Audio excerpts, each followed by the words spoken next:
When I was young, I often listened to my grandfather tell stories about the countryside. Today, I want to share a story that is worth savoring with everyone. There was a girl in the story who was married from Gobi County and her name was Xiao. Xiao had a bumpy fate.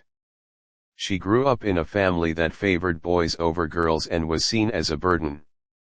She didn't even finish primary school and was sent to work in a nearby factory. She was forced to get married before she was 18. If Xiao had married into a good family, perhaps her fate would have been different. But unfortunately, her marriage was not happy.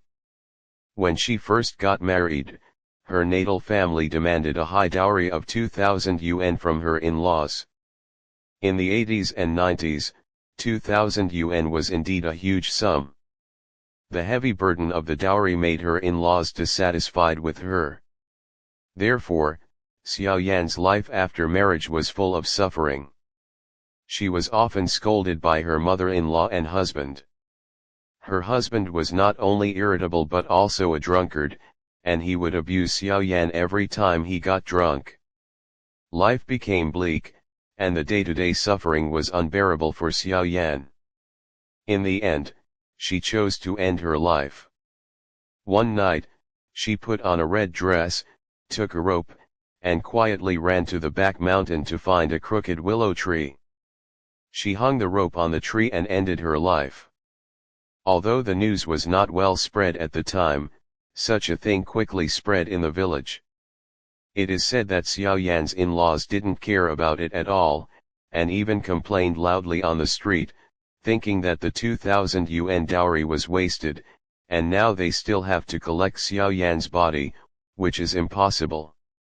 Some people in the village wanted to help deal with Xiao body, but they gave up in the end because they were afraid of the in-laws' revenge. A few days later, someone found that Xiao body was still hanging on the tree, not decaying, and even her nails were still growing.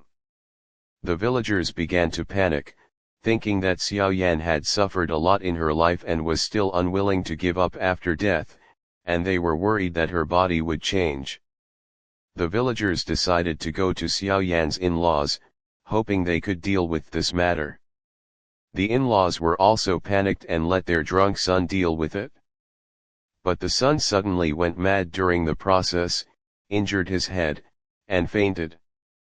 This matter caused a greater commotion, and the villagers decided to pool money to invite a master to deal with this matter. The master, with his disciples and necessary tools, went up the mountain, used special methods to calm Xiao body, and finally buried her. After this incident, Xiao in-laws encountered more misfortunes, and all the family members suffered misfortunes within a few years. This story tells us that the misfortunes and sufferings in life sometimes cannot be anticipated. Well, see you next story.